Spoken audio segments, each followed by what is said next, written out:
This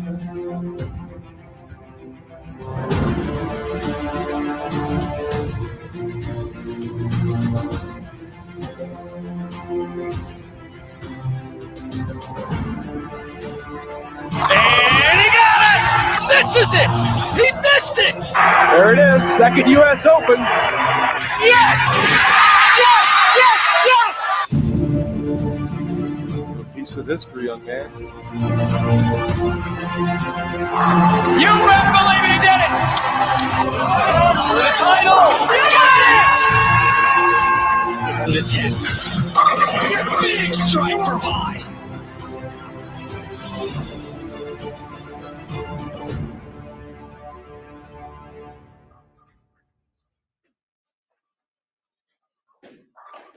Hello again, everybody, and welcome back to Bowl TV for the 2022 U.S. Open from Woodland Bowl in Indianapolis, Indiana. My name is Aaron Smith, and we are ready for B Squad to hit the lanes and get things going after A Squad.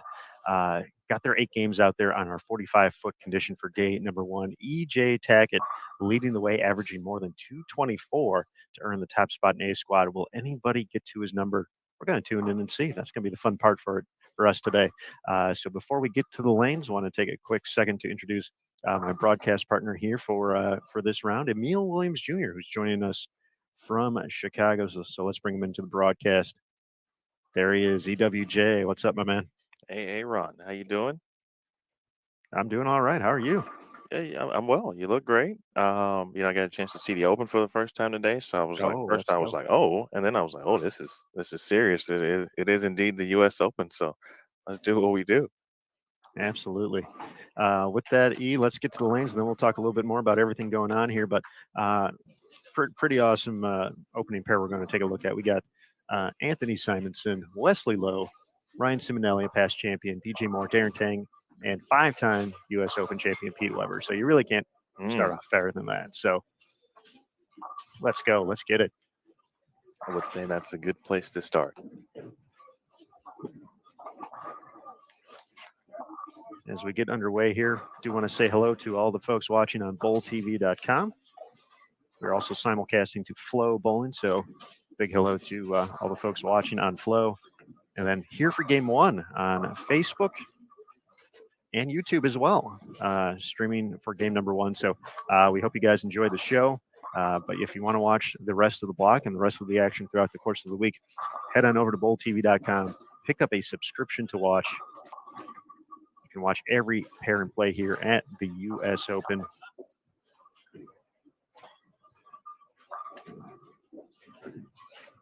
That's going to be a good time.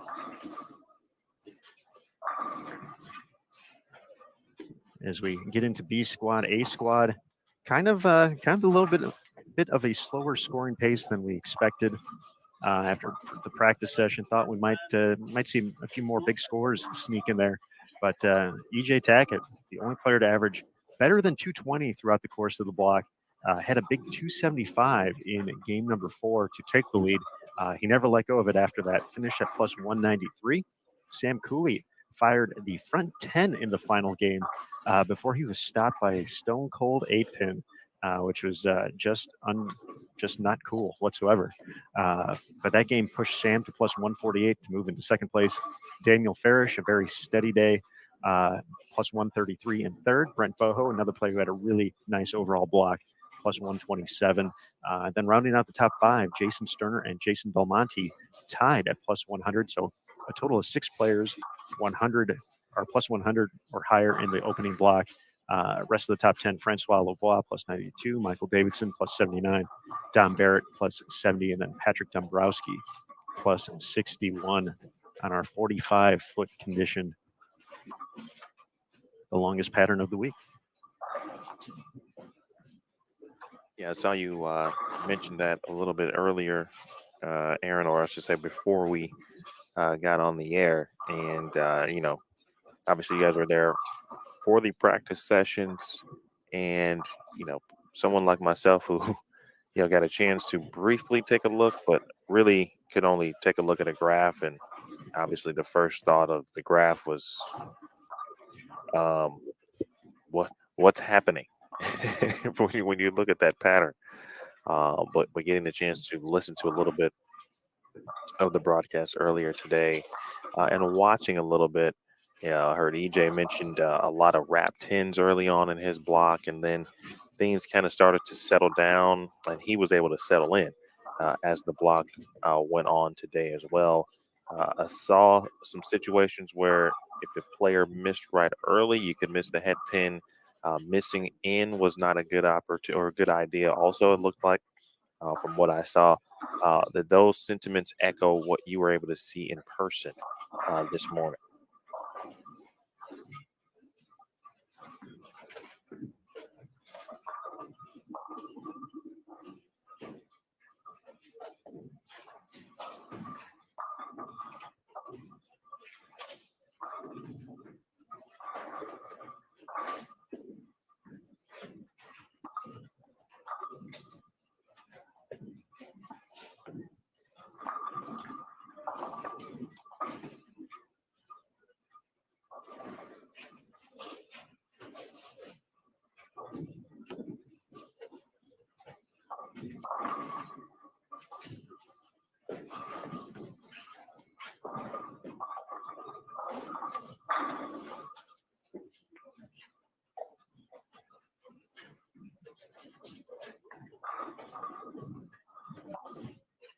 Sorry about my delay in your response there, Emil, but It's okay. I was just holding on for dear life. I was going.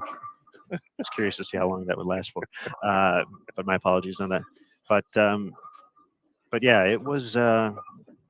There's definitely an out of bounds, and where we saw Simonson just play is kind of on the edge of that for the right-handers and lefties as well. It's you definitely the 2-10-3-7 combo was very common as we see there with standing up for Darren, the 2-4-8-10.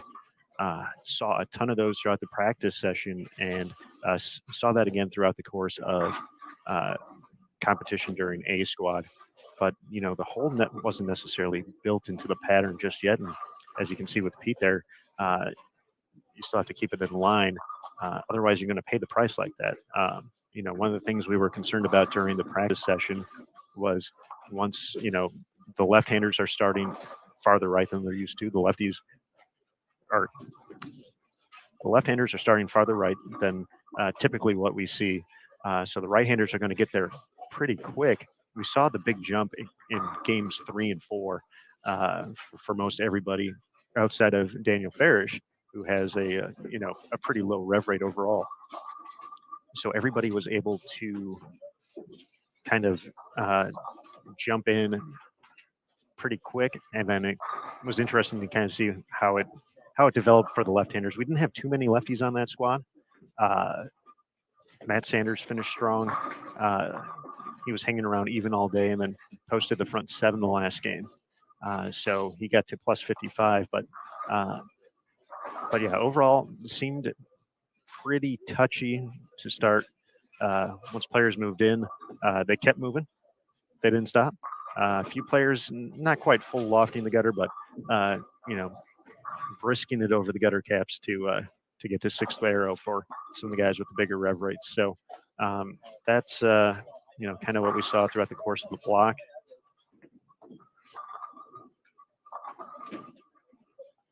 Well, just looking at the pairing sheet, I know I counted 4 that I know for sure from a left-handed perspective, and that included Solomon Salama, Michael Martell, Ryan Simonelli, and of course, Wesley Lowe, as we see here. So at minimum, we'll see 4 lefties make their way through. Interesting to see how Anthony Simonson is playing the lanes, but it also shouldn't be really that interesting because he's arguably the most versatile player on tour. And so talking about being able to control your ball speed, play a certain area of the lane, and he also finds himself playing lanes or playing the lane just different, simply because his skill set allows him to do things that perhaps you shouldn't, quote unquote, using air quotes there, you shouldn't do. And right now, so far on the fresh, looking pretty solid here. And he's actually pretty close to where we saw Jason Belmonte. We watched him in game 1, and Belmont was pretty direct up the track. By the next time we jumped around the house to go see him, he had made the big move to the left, but that seemed to work out of the gates. Belmont pulled a nice 230, but we saw a lot of players.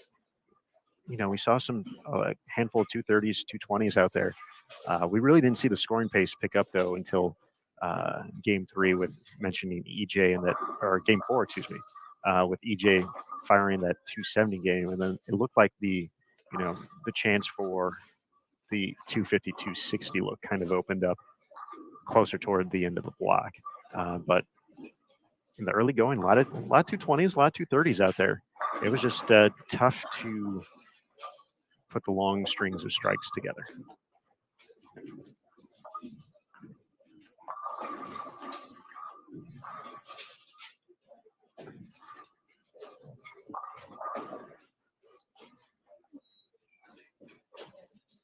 Good way to get 3, not the way Darren certainly wanted to get 3.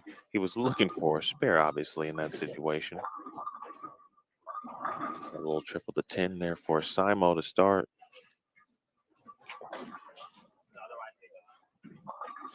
It's good to see Pete.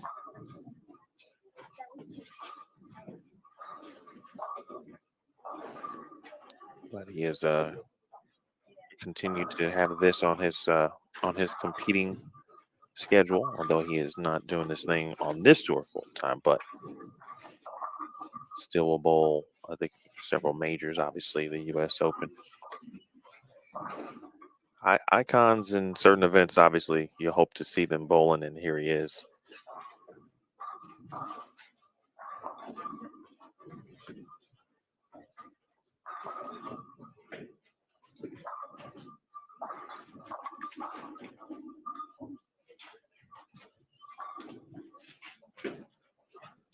Nelly, of course, back for some full-time competition. He too knows what it's like to win the US Open.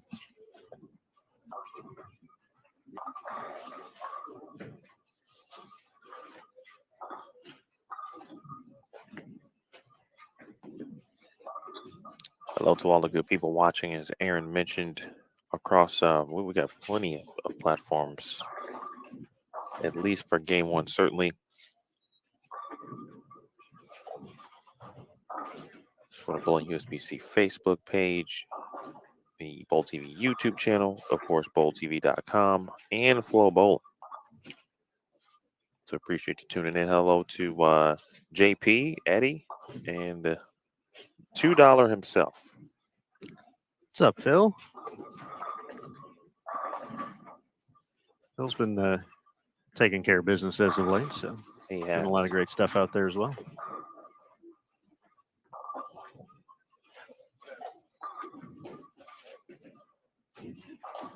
For those of you curious, we do have live scoring available.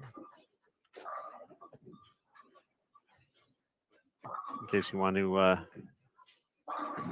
keep track while you're not watching Bowl TV, you can find all results, oil patterns, roster, schedule, lane pairings, topography report. Everything you would need to watch the U.S. Open is available on bowl.com/US Open. That'll keep you up to date. And Simo peppering it right now. Oh, nice job there. I like that. Peppering.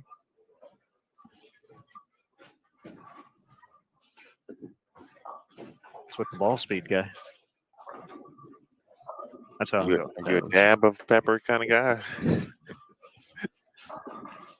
Simo's not. He's not dabbing right now. He's like, give me the full deal of pepper right here.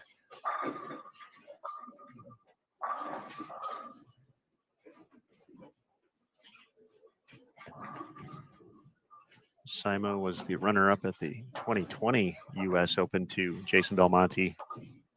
We didn't see him at the 2021 event. So great to see Simo back here.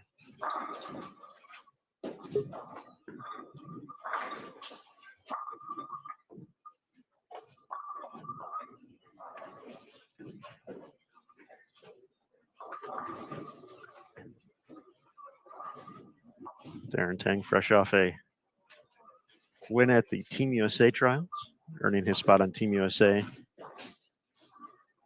once again.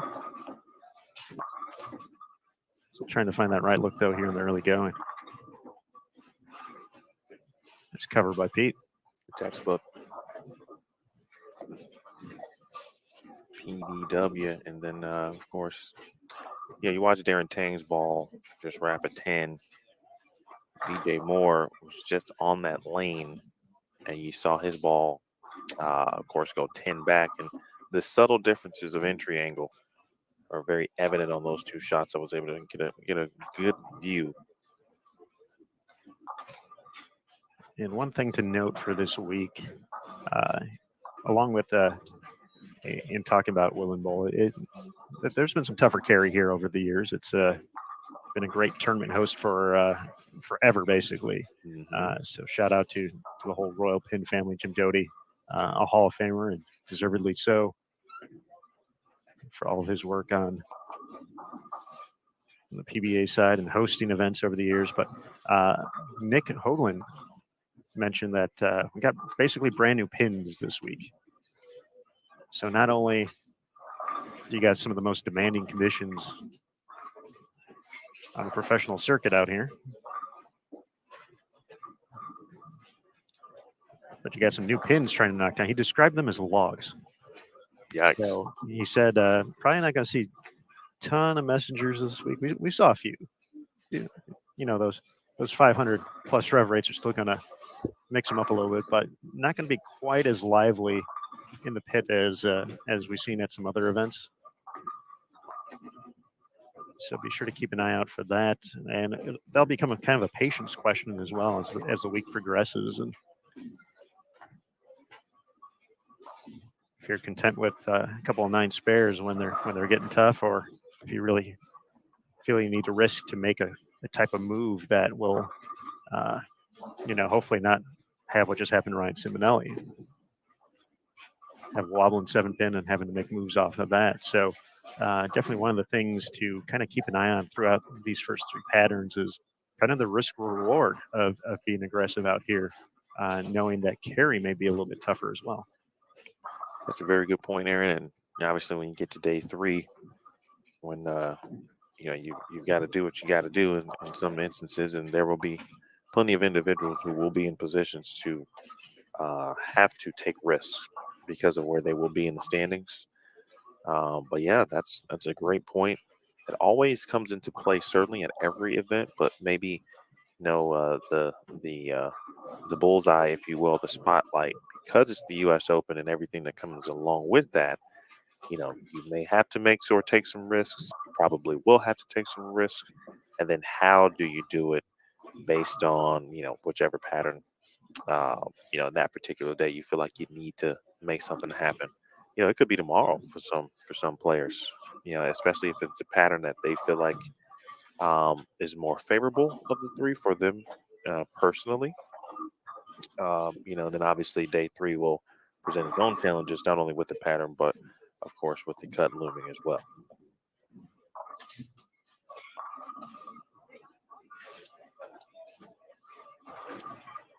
Simon getting ready for frame number 8. Working on 5 in a row. Simon out here doing his thing, Aaron Smith, and from my vantage point, I mean, it looks like his beard game is strong too. Oh, the beard game always strong. He's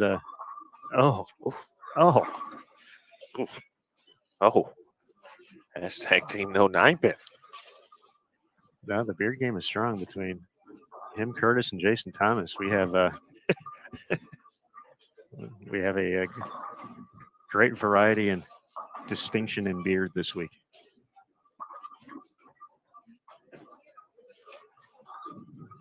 And I mentioned it, so I think we might be having Curtis Von Kruger hop in for a quick second. Be ready. Oh man, I just wanted to say hi to my man.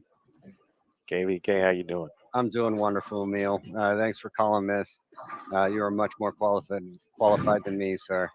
But I'll let you guys get back to the action. I got a great Brandon Tackett interview coming out, so be on the lookout for that. And so I just wanted to make that obligatory plug, and that'll be going out pretty soon here. But enjoy the action. This is a fun pattern, and look for big jumps in quick and soon. So they tended to break down pretty fast. But have a good call, guys. Thanks, KVK. Thanks, Curtis. My man. I do miss being on site, but the power of technology certainly allows me to still be involved. It is a bit different, isn't it? It is. It is. It's I've looked at a lot of, or I should say, I'm part of a few different groups, broadcast groups, play-by-play groups, etc. And of course, once COVID hit, just about everything kind of shifted to remote broadcasting, and so just seeing a lot of the stories the last year and a half or so from various individuals in the industry, some good, some bad, some in between. But for what we do, just give me the screen, give me some lanes, and I can generally handle business from there. One person delivering strikes on the lanes right now, outside of our current featured pair, is Dan Higgins. Dan already in the 260s and can get to 279. So Dan Higgins on 31 and 32, putting up a big number out of the gates. As we said in A squad, 230 was one or two 230s was what we saw. So big number coming from Dan Higgins. And I saw one other. Thought we had one other longer strings of strike. Oh, Chris Prather just had his string of strikes ends. He was working on 5 in a row. He can still get into the 240s this game. So scoring pace looking just a touch higher here in the early going. Of course, Simo 245, his max. I think when you looked at the pairings for this squad, certainly a few names already were sticking out, but you look at a player like Dan Higgins, who is not a member, but and we all know, if you've been in the sport long enough to know Dan Higgins and what he has done at the Open Championships, for example, know that he's certainly a player that can play with the best. And so while not a member, you start to look at those who aren't members and say, all right, I think this player could maybe give it a run too. I already see Daniel, although Daniel is a member now, but he's been out here a couple times. Dan Higgins, for example. I'll give a shout out to my man Ryan Stubblefield, who had a pretty good day at the PTQ. His release is just incredible, and so you look forward to seeing what he can provide. But there's a few players like that, and obviously, Bill O'Neill on this squad, right? Brad Miller, just saw Matt Russo last week.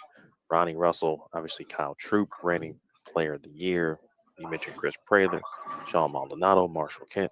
I mean, this is a pretty solid squad. We just saw DJ Archer in the South Regional Finals, the Players Championship. Andrew Anderson, Tom Hess has had a heck of a 2021 as well. So, man.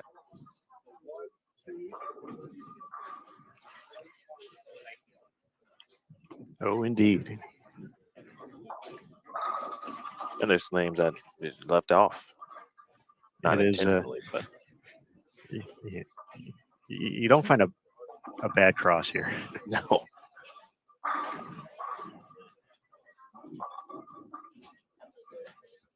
So I had to call one of the tournament officials over to verify something. I'm not exactly sure what happened on 49 here. But Chip Keys here, so business is being taken care of. But Simon looks like he's ready. Back up on the approach. 245 is what he still has out there. Bring in the pepper. It's going to be my thing today until people stop throwing it fast. I'm so curious, and obviously you'll have the opportunity to do that if you have subscribed on Bowl TV, to follow Simo throughout the day. and to see if he continues to kind of play the lanes where he's begun to play them. How much pepper, as we're going to say today, at least this squad, will Anthony continue to provide? I mean, I think at some point, obviously, there will be some type of move left, but I'd be curious to see how far he can go from this perspective, because obviously, so far so good at this point. And yeah, it's not a matter of if but when for the jump. Just based off of what we saw in A squad, it was jump city, by game 3 for a lot of the players. Outside of Daniel Farish is the kind of the outlier. He was using his finesse, using his touch, going through a few different bowling balls to kind of stay within, not quite as straight as where Simon is now, but to minimize the amount of moves on the lane, to kind of keep doing what Daniel does well on his way to a nice day. Third on A squad, plus 133 when it was all said and done. As we mentioned, EJ Tackett, plus 193, leading the way. Our guy, Jeff Baker, 40 boards, watching on Bowl TV, Aaron. Really good question. He asks, is it black or white pepper? Oh, that's a good question. I can't say I've had white pepper a lot, but I'm so curious about it now that to be honest, other than using it in a way to exemplify speed, I'm actually not much of a pepper guy. So.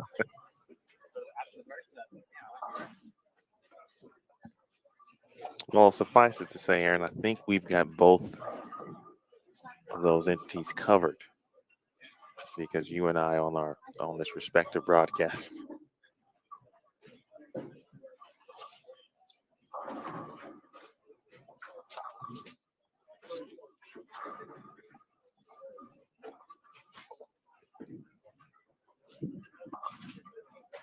This is the kind of fun we're going to have all week, folks. Oh.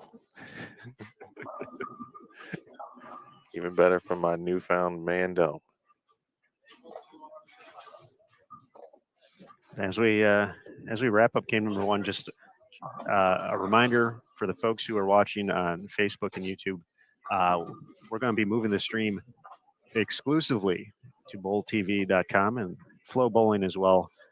So to continue watching, you will have to head over to one of those platforms. If you want to pick up a subscription to Bowl TV, you can pick up an event ticket to watch the live action here at the U.S. Open between now and Saturday for $12.95. You can pick up a monthly recurring subscription to Bowl TV. If you really want to check out the whole site, it's the best way to check it out right now. $9.95 for a monthly recurring subscription. Gets you full access to the archives, VOD content, kind of all the stuff going on bowltv.com. And of course, it gets you a full month of coverage. So not only this event, but we have some collegiate events in store in the next month as well. And plenty to keep you entertained with some great bowling action. If you want to pick up an annual subscription, the best way to support the PWBA Tour, you can pick one up for $79.95. Transaction fees that do apply at all 3 price points. We have a great Bowl TV chat community. Have the chat always open here. Great group of folks. We see every event. So we appreciate all those subscribers each and every time. And of course, giveaways. We have giveaways too. So we'll be giving some things away a little bit later in the block. But you got to head over to bowltv.com to check that out. But folks, we are going to take a quick reset here before we get into game 2. And once again, bowltv.com and Flow Bowling, the place to be for the U.S. Open. So we'll be right back for game number 2 here at the 2022 U.S. Open.